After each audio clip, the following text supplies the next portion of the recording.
Pensamentos acelerados, fala acelerada, agitação mental, assuntos que vão de um lado para o outro e ninguém entende do que você está falando, por que você está falando aquilo.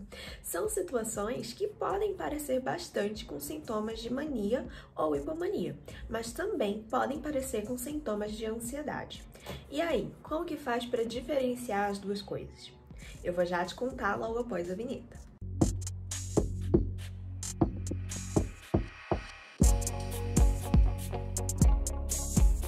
A primeira coisa que a gente tem que ter em mente quando falamos da diferença entre um transtorno bipolar e um transtorno de ansiedade é que o transtorno bipolar é um transtorno de humor. Então, independente do que aconteça dentro do quadro do bipolar, ele primeiro vai ter uma alteração de humor. Lembrando que o humor não é emoção, o humor se refere à nossa energia, ao nosso bem-estar.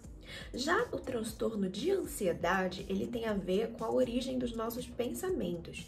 Ele não interfere diretamente no nosso humor. Por exemplo, estou muito ansioso. Não necessariamente vou também estar eufórico.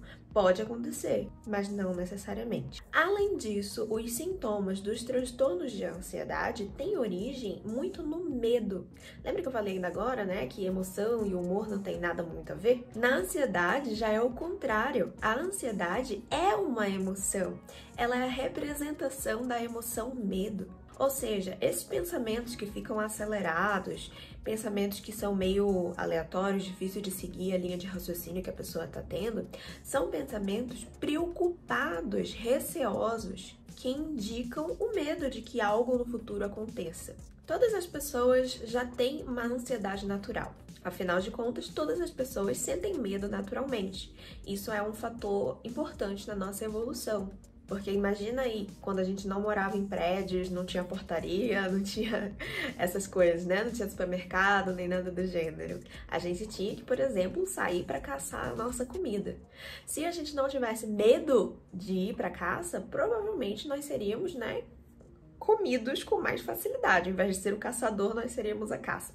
Então, o medo nos ajudou ao longo da nossa evolução em vários aspectos, esse foi só um exemplo, para garantir a nossa sobrevivência até a gente chegar aqui. As pessoas que desenvolvem transtornos de ansiedade são pessoas que têm interferência do medo sobre a forma como elas se enxergam, a forma como elas enxergam o mundo e, por fim, a forma como o mundo enxerga elas. Ou seja, esse medo que deveria servir como um fator de proteção acaba se infiltrando, acaba se tornando um intruso nesses três outros aspectos, na forma como essa pessoa se relaciona com o mundo. Por causa dessa intrusão, a gente acaba intensificando o que chamamos de distorções cognitivas.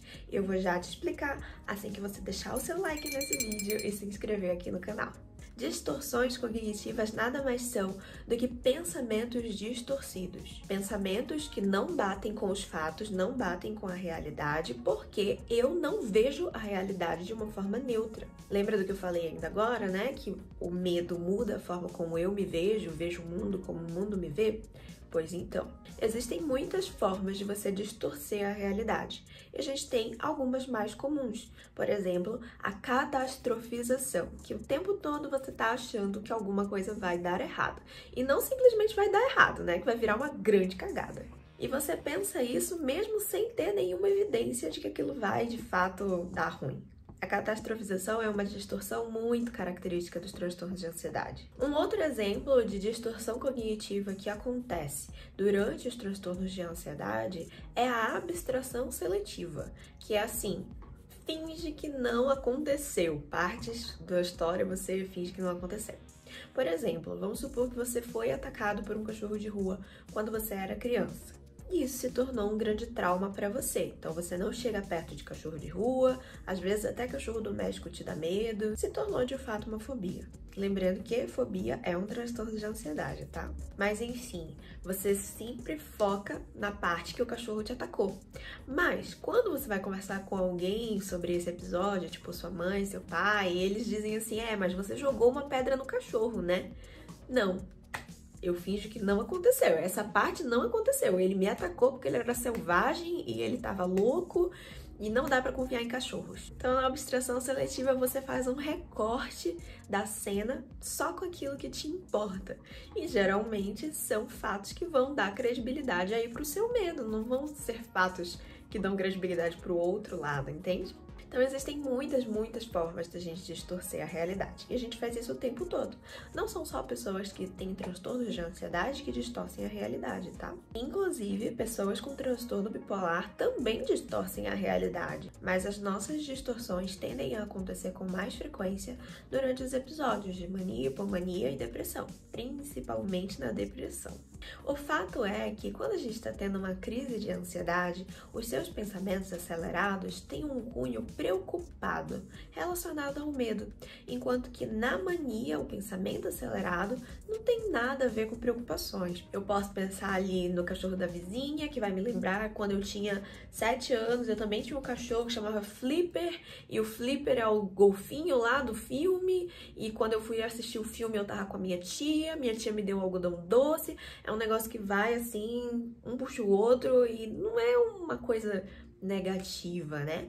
Em geral, os pensamentos da mania, eles não têm uma negatividade atreladas a eles, são só pensamentos aleatórios mesmo.